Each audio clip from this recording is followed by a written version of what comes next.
I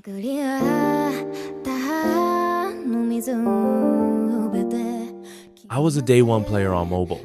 My phone at the time was terrible, but I had just gotten it a week before and I was determined to play Genshin on max settings because I loved how it looked. So I bought a new phone just to play it. That's how much I loved the game. Genshin was the first open world MMO style experience that looked console quality on mobile, and that blew my mind.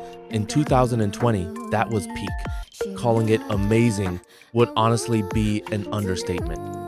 What really hooked me was the story and exploration. It was deep, immersive, full of lore, a bard with a dragon, Rex Lapis, the suspense, the world building, it had me. Then Inazuma dropped, and things went from great to phenomenal. To this day, Inazuma is still my favorite region. But it wasn't just the aesthetic. The purple color palette made everything feel mystical and ancient. Around this time, I stopped using random artifact sets and started really building my characters properly. That added even more depth to the game for me. As amazing as Inazuma was, I started noticing cracks. Small things.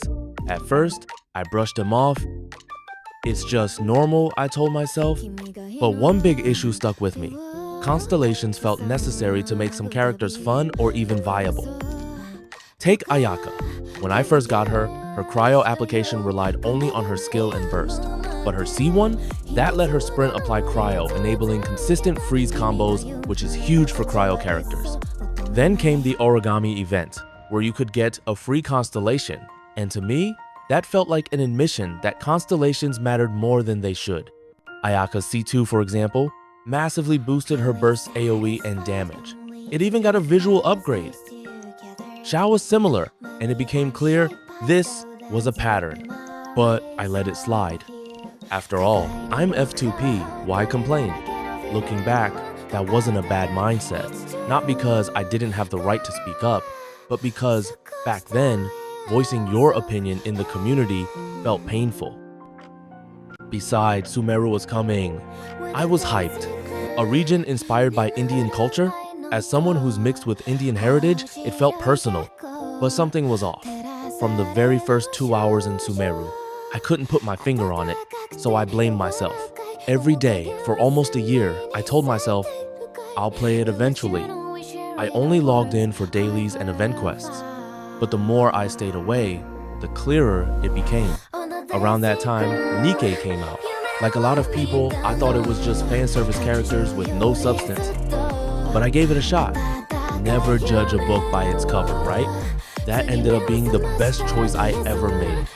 I don't need to hype up Nikke, my viewers already know how much I praise its story.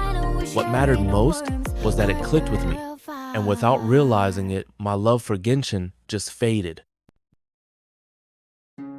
Fontaine was announced around then, so I decided to power through Sumeru in 3 weeks, just to catch up. But within minutes of playing, I realized what I hated so much. The world felt like it was fighting me. The verticality, the constant climbing. It made exploration a chore.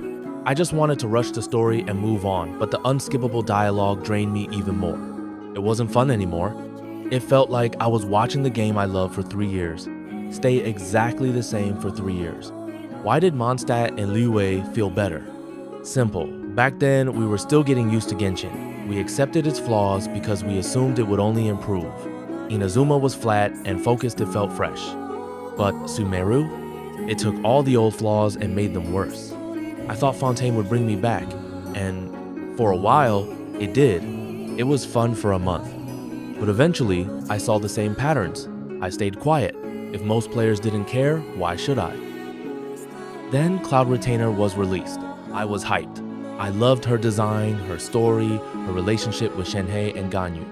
But her kit felt off. Then I saw her C1. To fully use her skill, I needed her C1. And the moment I saw that, I uninstalled. It wasn't just about needing a constellation, it was the fact that nothing had changed. You can say what you want about Wuthering Waves or Nikke, but once I get a character's C0, I'm already strong. I don't need to double pull just to use a character the way they were intended. So after 4 years, I uninstalled Genshin. And sorry if my editing sucks. But with all this said, I never hated Genshin. It's not the game's fault. It's the developer's failure to evolve. Genshin was the blueprint for modern open-world gacha. Genshin is still an innovator, but it's also a wasted opportunity. If your definition of success is profits, that's fine. But this game could have been more than just profitable. It could have been one of the greatest games of all time. Instead, all that potential went to games like Wuwa and Nikkei. And I'm okay with that. Genshin will always have a place in my heart as my first gacha. But like many firsts in life, it was a learning experience. And we move on. To everyone who still loves Genshin, I hope you keep loving it. Because at the end of the day, being happy is the most important.